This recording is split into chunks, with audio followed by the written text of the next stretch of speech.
You meet these people, and they're usually neurotic and literally think they're geniuses. And when you talk to them, they're only smart in a specialized area. They don't have general knowledge. Now, I meet other scientists and people that have general knowledge, and they're tuned in and awake. But it seems like the establishment goes for this centralized type, arrogant, know-it-all person. Yeah, that's exactly what's out there, and that's what's dominated the vaccine industry. That is what has dominated even the energy industries.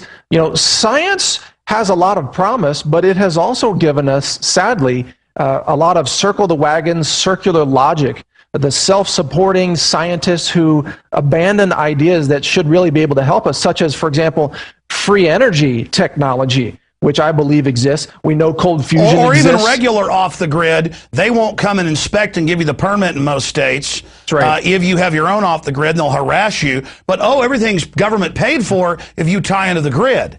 Well, now you're still part of the grid, and I think that's one of the big drivers. There's a lot of reasons here, but I want your take on this, and we'll get into other issues.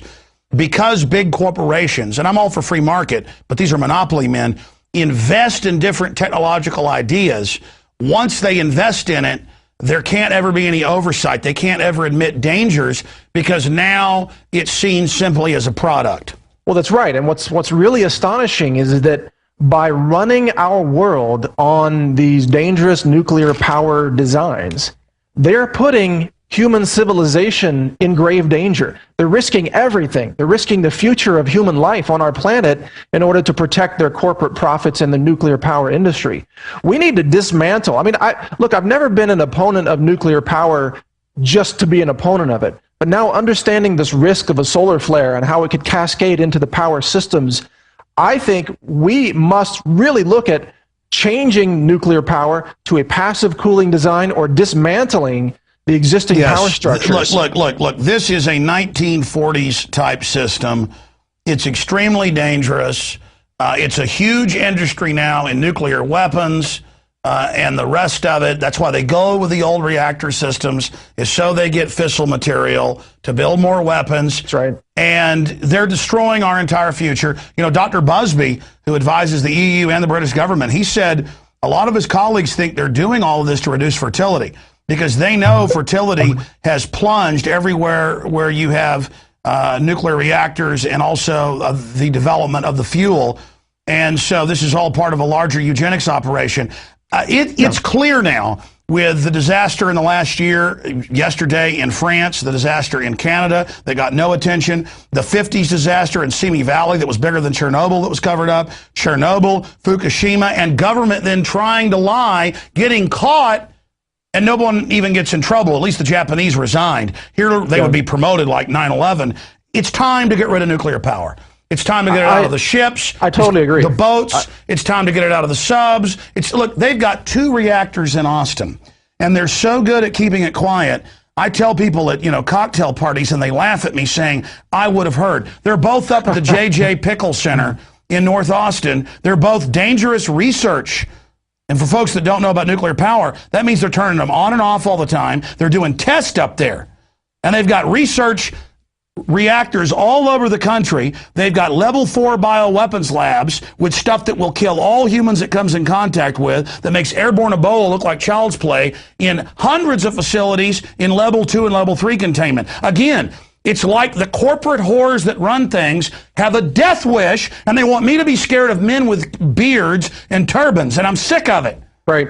Well, I'm glad you mentioned the biohazards, because if you come down to it, Alex, I think the top 3 greatest threats to the continuation of life on our planet, human life in particular, are, number 1, the solar flares wiping out modern civilization through the scenario we just described. Number 2 is GMOs and the genetic engineering and the DNA contamination of our planet. And number 3 is the bioweapons, the possible release, accidental or intentional, of infectious disease, level 4 bioweapons that devastate human populations. So those 3 are the big 3. Again, solar flares, GMOs, and bioweapons. And each one of those could destroy human civilization. In combination, we are really at risk, and we need to take action to stop these death worshipers from having such control over our planet. Well, Mike, Mike, looking at this information, now we've got to hurry because we've only got a few minutes left here on InfoWars Nightly News. We normally just interview a guest for 10 minutes, but your information is so important, we could talk to you for hours. What do you make of the fact that Rick Perry's being excoriated for his attempted forced inoculation of schoolgirls with the admittedly deadly Gardasil, and the fact that more and more it's coming out that Merck is buying off legislatures to then try to force people to take stuff? I mean, this is the ultimate tyranny here, the ultimate civil rights issue. Yeah. Well, it also shows the ultimate victory that we are achieving. InfoWars, Prison Planet, you, Alex, what an impact you're having, and Matt Drudge as well, because this issue is now, it has now become an attack point on Rick Perry, whereas several years ago, I think it was 2007 or 2008, when both InfoWars and Natural News first wrote about this issue, we were the lone voices in the wilderness criticizing Rick Perry for Gardasil vaccines. And people criticized us. They said, oh no, all these teenage girls, they have to be protected. They have to be made safe. And these vaccines are the best thing in the world. Well, that tide has turned. And now it's an attack point. It is rightly discrediting Rick Perry because he made the wrong decision, because he put teenage girls at risk. I believe he is indirectly responsible through his decision, through his false mandate, his hoax, that was a requirement. He is responsible for the maiming or perhaps even the deaths of some number of teenage girls who should be alive today. There were deaths in Texas and other areas after it happened, and it helped them break the ice and try to get the forced mandate in other areas. Moving quickly here, another victory. TSA in major polls is over 90% unpopular. Everyone's coming out against it. Here's Human Events. They've been accused of rampant thievery. Well, no, they get caught. More got caught today. Spending billions of dollars like drunken sailors, groping children and little old ladies and making everyone take off their shoes. And then it goes on to say that the founder of the TSA, Representative John Micah, has now come out and said abolish it. And even if they try to sell some corporate fascist model of it, they'll now fall as well. I mean, this is another victory from voices in the wilderness talking about this many years ago to now. I mean, it just shows on every issue, when we have the truth and fight back, we win.